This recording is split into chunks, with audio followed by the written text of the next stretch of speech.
इंसानी इतिहास का एक ऐसा डार्क फेस जहां इंसान 12 साल की उम्र भी पार नहीं कर पाता था। एक ऐसा दौर जहां पर इंसान होना लिटरली एक श्राप था।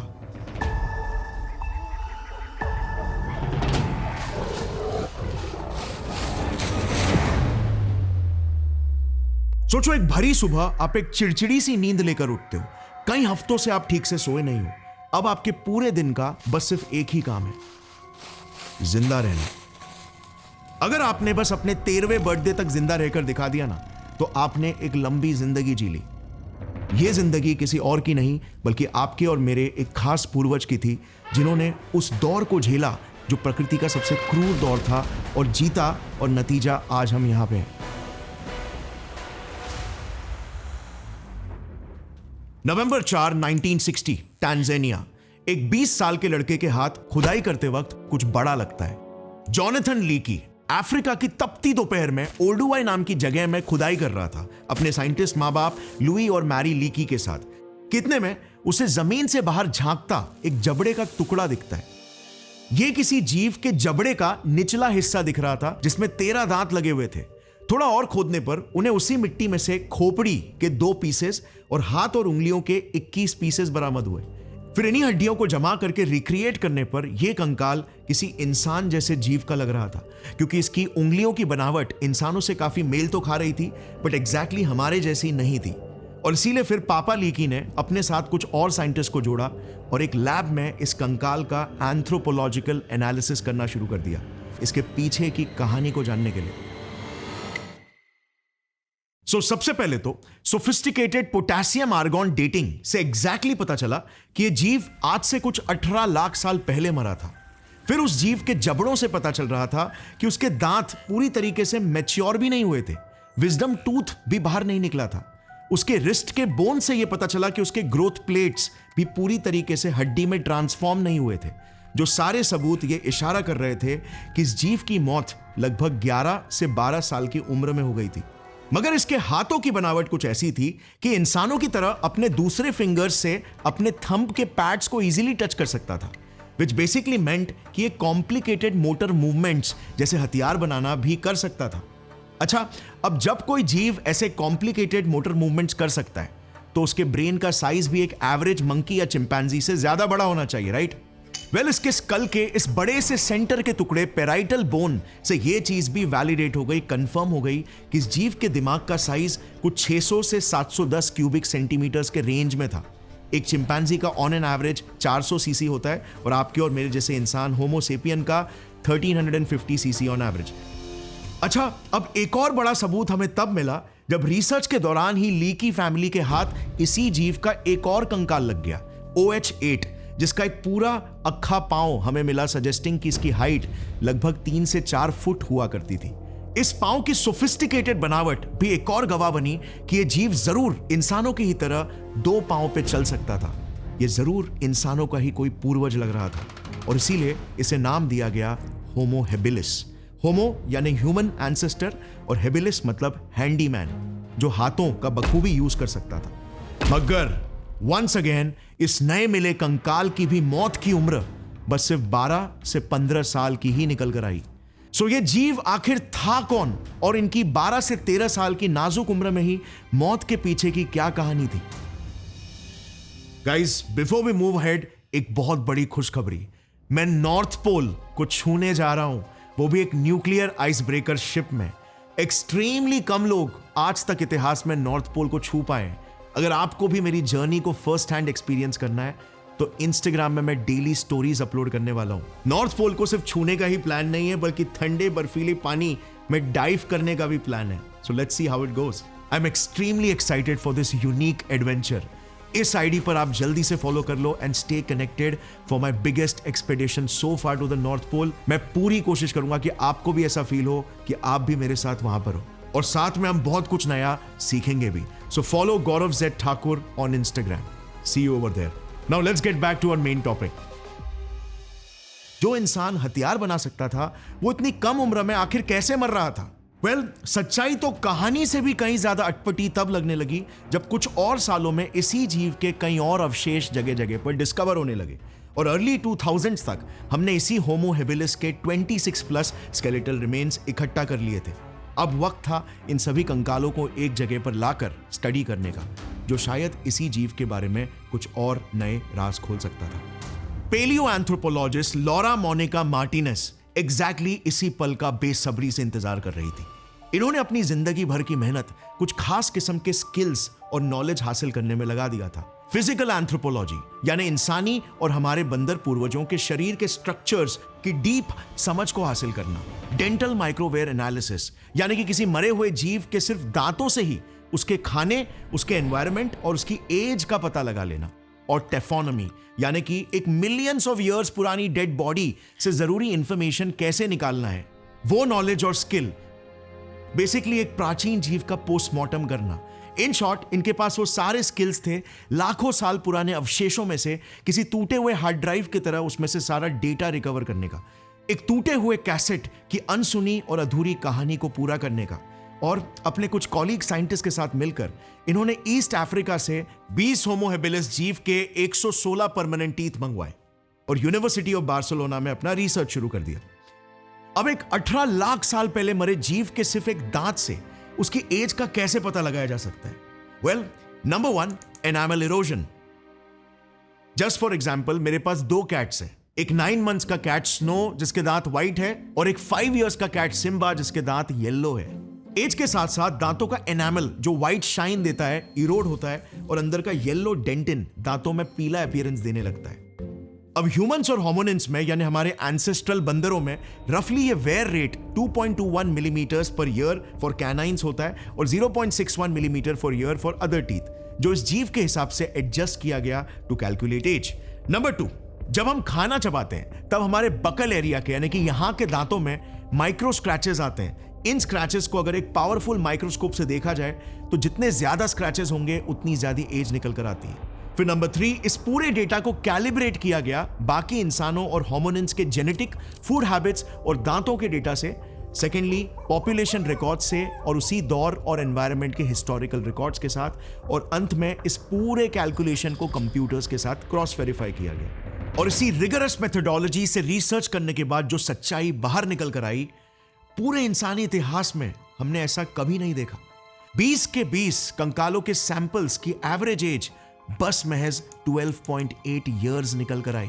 यानी इस प्रजाति के मोस्ट ऑफ द जीव बस सिर्फ 10 से 14 साल की बाल उम्र में ही मर जाया करते थे। 25 साल की उम्र का तो इन्हें बस सिर्फ एक ही फॉसिल मिला और 30 साल की उम्र तक तो कोई पहुंचा ही नहीं था। अब फटता है एक और एक बॉम्ब।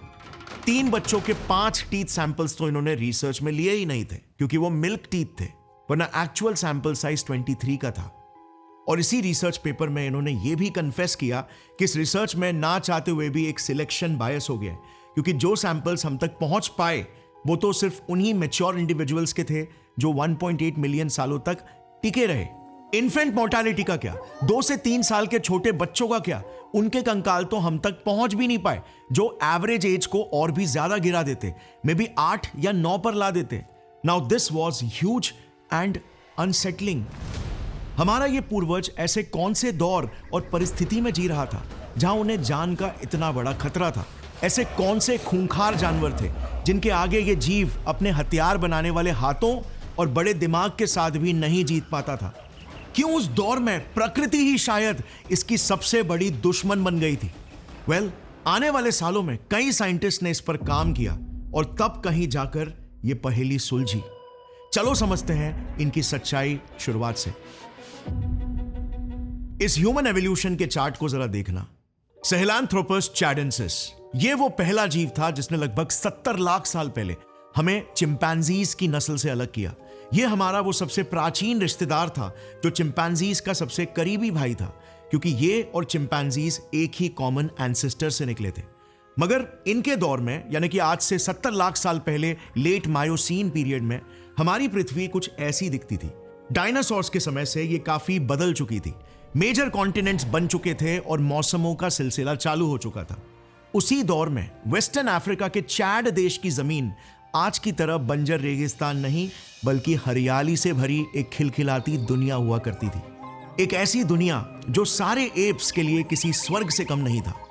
इसी युग से शुरू होती है हमारी ये कहानी, क्योंकि ये खुशी ज्यादा दिनों तक टिकने नहीं वाली थी। मौत के बादल मंडरा रहे थे। ये सहेलांथ्रोपस चैडेंसिस 3 से 4 फुट का जीव लगभग 90% बंदर और सिर्फ 10% इंसान जैसा दिखता था। चिंपैंजीज की तरह पेड़ों में रहा करता था और मोस्टली वेजिटेरियन खाना खाता, जैसे पत्ते, फल, नट्स, ट्यूबर्स और वेजिटेबल्स। ये अपने घने जंगलों वाले एनवायरनमेंट के लिए परफेक्टली अडेप्टेड था।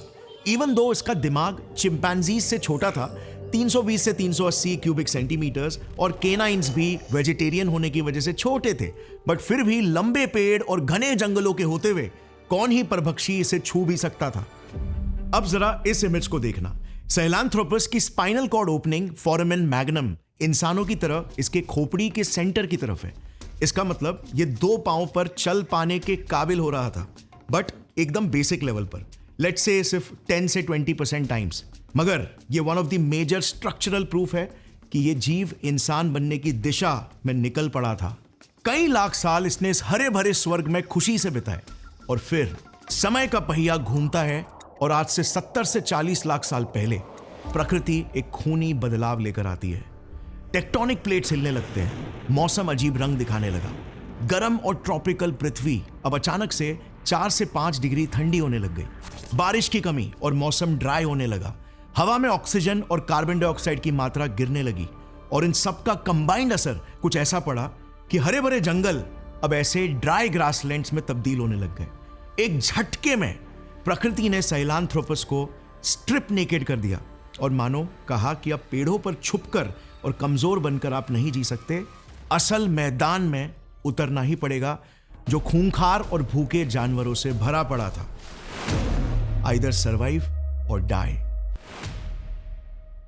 अब गाइस, पता है बचपन में मैं जब डिस्कवरी, नैट जियो ये सब देखा करता था, एक चीज मुझे हजम करना बहुत मुश्किल होती थी कि एक शेर जैसा जानवर दूसरे जानवर को इतनी क्रूरता से कैसे मार लेता है। थोड़े बड़े होकर मुझे ये रियलाइज होने लगा कि यही प्रकृति है, जो एक फैक्ट है, सही या गलत नहीं, एक फैक्ट। यही फैक्ट हमारे पूर्वजों पर अब बरस चुका था, और अब इस भयंकर बदलाव का सामना करते हुए कई नस्लें खत्म होने वाली थी। एक इंपॉर्टेंट लाइफ लेसन यहां पर, पता है डार्विन को लगता था कि जीवों का एवोल्यूशन एक कंसिस्टेंट गति से होता है, मगर वो गलत थे। पंक्चुएटेड इक्विलिब्रियम थियरी ने यह प्रूव किया कि जीवों का विकास एक कंसिस्टेंट पैटर्न में नहीं होता, बल्कि बर्स्ट्स में होता है, in response to the degree of change in environment. अब ये एक जिंदगी का प्रिंसिपल है जिसने पर्सनली मुझे भी अपनी लाइफ में बहुत बेनिफिट किया है, और इसीलिए मैं आपके साथ शेयर कर रहा हूं। इसने मुझे बेनिफिट किया बदलाव को आइडेंटिफाई करके उसे सीरियसली लेकर उस पर एक्ट करने के लिए। और ये एक रीजन भी है कि जहां पर एक यूट्यूबर की एवरेज लाइफ 4 to 5 years होती है, we are here for more than 8 years and still enjoying every bit of the process. Internet के बदलाव ने न्यू वर्ल्ड ऑर्डर क्रिएट किया, कोविड के बदलाव ने और डिस्ट्रप्शंस कॉज किए, और अब एआई का बदलाव आ चुका है, और आगे आप देखोगे कि क्यों इन्हें सीरियसली लेना चाहिए। आई टोटली वॉन्ट आप एक साइंटिफिक पर्सपेक्टिव डेवलप करो लाइफ में, लाइफ को देखने का, जो साइंटिफिक प्रिंसिपल्स कभी फेल नहीं होते, क्योंकि ये प्रकृति के रूल्स है। अब एक बार इस चार्ट पर वापस से आते हैं। जैसे आप देख सकते हो, इन 4 मिलियन सालों में होमोनिन बंदरों की कितनी सारी प्रजातियां आकर गई। ये सब वही थे जो प्रकृति के हरे भरे जंगलों से सूखे ग्रासलैंड्स के बदलाव को झेल नहीं पाए, और फिर इसी बदलाव के पार आज से 2.5 मिलियन सालों पहले अफ्रीका लगभग 70% ऐसे सवाना ग्रासलैंड्स में बदल चुका था। सूखे मौसम के साथ पृथ्वी का तापमान कुछ 5 से 6 डिग्री कम हो चुका था। Pleistocene epoch, the ice age की शुरुआत हो चुकी थी। ऐसे वक्त में जन्म होता है एक ऐसे जीव का जो लिटरली मानो प्रकृति के क्रूर और भयंकर एक्सपेरिमेंट्स के लिए ही बना हो, जिसकी जिंदगी सिर्फ टॉर्चर के लिए ही बनाई हो। इतिहास के सबसे पहले रिकॉर्डेड इंसान का और हमारे ग्रेट ग्रेट ग्रैंडफादर, जहां से ही होमो नस्ल की शुरुआत हुई थी, होमो हेबिलिस का। होमो हेबिलिस, जैसे आप चार्ट में देख सकते हो, ऑस्ट्रेलोपिथेकस नस्ल से विकसित हुआ था। अच्छा, ये ऑस्ट्रेलोपिथेकस जीनस बंदर से इंसान बनने की सबसे बड़ी लिंक है, जो खुद तो अनफॉर्चुनेटली सर्वाइव नहीं कर पाए, बट विकसित होकर होमो हेबिलिस के कंधों पर एक बहुत बड़ी जिम्मेदारी छोड़कर गए, अपने इस नए इंसानी नस्ल को आगे बढ़ाने का, और वो भी एक ऐसे दौर में जहां पर सब कुछ होमो हेबिलिस के खिलाफ था। जैसे सबसे पहले तो इनके खुद के ही शरीर से शुरू करते हैं। होमो हैबिलिस आज के मॉडर्न इंसानों से हाइट में 35% छोटा हुआ करता था, यानी कि हार्डली बस 4 फीट का। यह देखना ये लिटरली अपने पूर्वज ऑस्ट्रेलोपिथेकस से भी छोटा था साइज में। इसके पीछे का रीजन मोस्टली यही था कि इनके दिमाग का एनसेफेलाइजेशन यानी कि साइज का बढ़ना यहीं से स्टार्ट हुआ, और ब्रेन जैसे आपको पता है सबसे ज्यादा एनर्जी कंज्यूम करने वाला ऑर्गन है। सो खाने के अकाल जैसी परिस्थिति में ब्रेन डेवलपमेंट को फ्यूल करने के लिए एक छोटा बॉडी साइज वाला स्ट्रक्चर इन्होंने अडेप्ट किया। बट ये कॉम्प्रोमाइज एक बहुत बड़ा रिस्क था। हाँ, इनके दिमाग की कैपेसिटी 600 सीसी तक तो बढ़ी, जो इनके पूर्वज से 100 सीसी ज्यादा थी, बट फिर भी ये काफी नहीं थी। ये फिर भी abilities like advance planning, group hunting tools बनाने जैसे सर्वाइवल स्किल्स में काफी डम था as compare to let's say homo erectus. और इसीलिए इनका दिमाग ही इनके लिए एक बोझ बन गया था, लाइबिलिटी बन गया, क्योंकि ये सर्वाइवल में तो एज सच हेल्प नहीं कर पा रहा था, बट न्यूट्रिशन का डिमांड हाई था। सो छोटी हाइट, कमजोर शरीर, कम बुद्धि और ना कोई नुकीले पंजे और कैनाइंस जैसे हथियार, और इनका घर एक 70% खुली रणभूमि जहां दूर दूर से कोई भी शिकारी इन्हें आसानी से देख सकता था, बट ये अपनी जान के लिए ठीक से भाग भी नहीं सकते थे। यस, कुछ ऐसा दिखता था इनका पैर।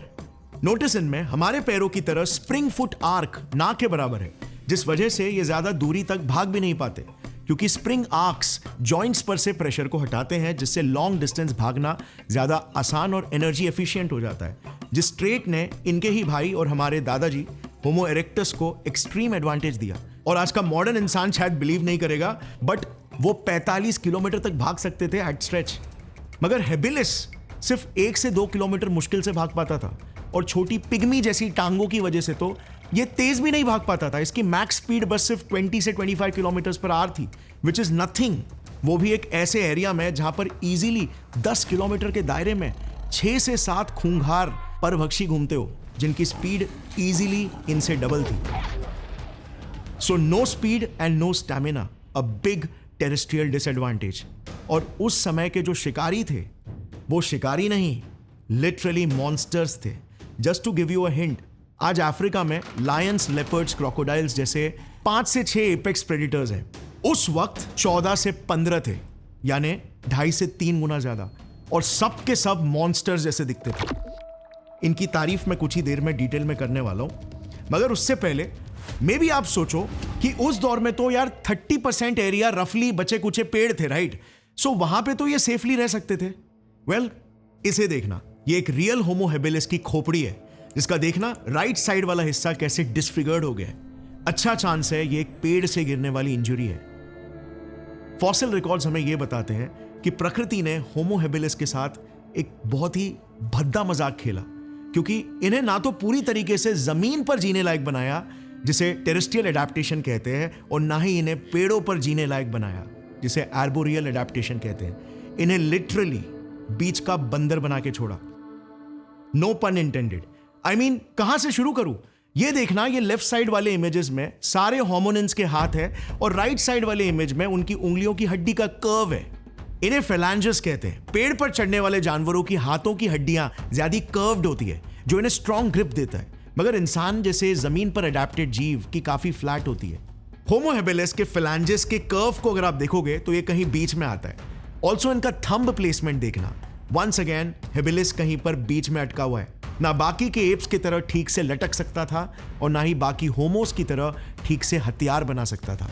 प्लस पेड़ पर रहने वाले बंदरों के शोल्डर ब्लेड्स को अगर आप देखोगे ना, तो वो ऊपर की तरफ एंगल्ड होते हैं, जो इन्हें चढ़ने, लटकने और स्विंगिंग में एडवांटेज देता है। और हमारे शोल्डर ब्लेड्स साइड की ओर होते हैं, जिस वजह से नेचुरली हमारे बाजू नीचे की तरफ लटकते हैं, जो हमें दौड़ने में एडवांटेज देता है। होमो हेबिलिस का वंस अगेन बीच में कहीं पर अटका था। प्लस जहां पर बाकी के बंदरों की अपर बॉडी लंबी और लोअर बॉडी छोटी होती है, होमो हेबिलिस का उल्टा था। सो एक वियर्ड कॉम्बिनेशन जो इन्हें स्लो और अनस्टेबल क्लाइंबर्स बनाता था। ऐसे हाफ बेक्ड स्ट्रक्चर से ये उन हजारों एप्स और जानवरों से कैसे कंपीट कर पाते, जो अपनी सोफिस्टिकेटेड बॉडीज से लिमिटेड ट्रीज में लिमिटेड फ्रूट्स के लिए कंपीट कर रहे थे। और फिर पेड़ पर रहने वाले कुछ मॉन्स्टर्स के बारे में मैंने आपको बताया ही कहाँ है, आगे बताऊंगा, आप खुद ही समझ जाओगे कि क्यों शायद पेड़ पर रहना इनके लिए बदतर था। इन्हें दोनों तरफ के ट्रेट्स का वर्स्ट कॉम्बिनेशन मिला था, जो एक जेनेटिक श्राप की तरह है। सो जंगलों के कम होते वेजिटेरियन खाने की कमी में आखिर ये कमजोर प्राणी अपने हाई कैलोरी के नीड्स को कैसे पूरा कर पाता? इन्होंने अपने पूर्वज ऑस्ट्रेलोपिथेकस के ही समय से नॉन वेजिटेरियन फूड जैसे मीट, इंसेक्ट्स और बोन मैरो खाने की एबिलिटी डेवलप कर ली थी और इनका डाइट लगभग 25 से 30% नॉन वेज हो चुका था।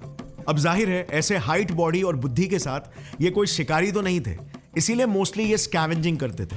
ये दूसरे जानवरों द्वारा शिकार किए हुए बचे कुचे मांस पर पनपते थे और एग्जैक्टली यहीं से इनकी जिंदगी बदलनी शुरू हुई, जो आगे जाकर इन्हें भिखारी से राजा बनाएगी।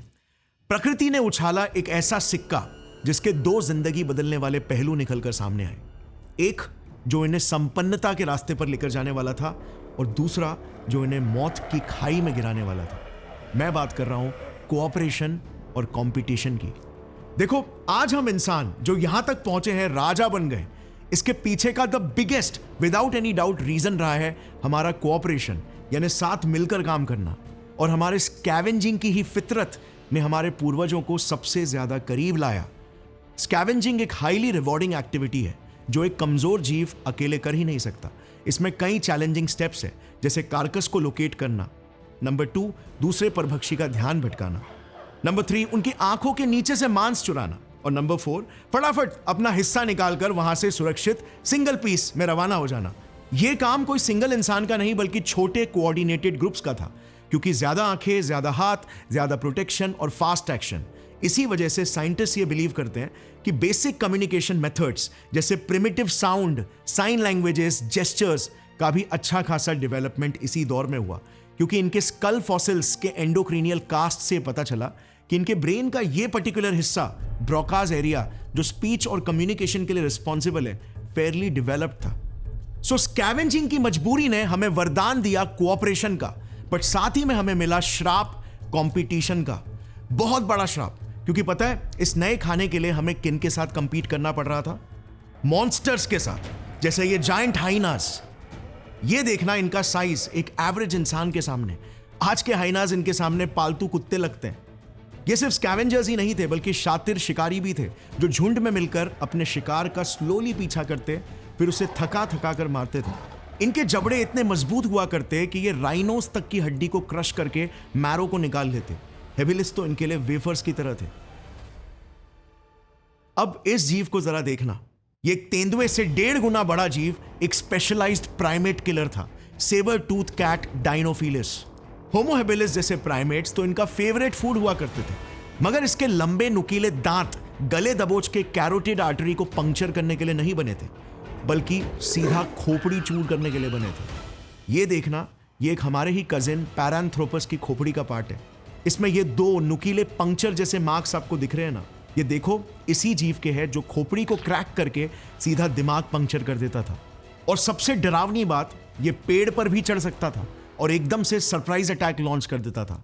अब अगर इससे भी लेट्स से आपने अपना सर बचा लिया, तो मेगांटीरियन वाइटी आ धमकेगा अपने 4 से 5 इंच के खंजर जैसे दांतों को आपके गर्दन में खोपने के लिए। मेगांटीरियन वाइटी एक जैगुआर और सेबर टूथ टाइगर के मिक्स ब्रीड जैसा दिखने वाला जीव, extremely powerful and muscular, once again size में एक तेंदुए से 1.5 गुना ज्यादा बड़ा। ये जीव रेगुलरली प्राइमेट्स को अपने मेन्यू में रखता था। आज जिसे हम सर्जिकल स्ट्राइक कहते हैं ना, ये जीव उसका जीता जागता एग्जाम्पल था, क्योंकि ये झाड़ियों में या पेड़ों में छुप कर रहता था, अपने शिकार पर घात लगाकर। एक छोटी सी लापरवाही और एक झटके में आपकी गर्दन की कैरोटिड आर्टरी के साथ विंड पाइप सीवर्ड। इसे आज के शिकारियों की तरह गला दबोच के सफोकेट करने की जरूरत ही नहीं पड़ती थी। ये क्लीनेस्ट सर्जिकल स्ट्राइक करते थे, बस एक बार और खेल खत्म।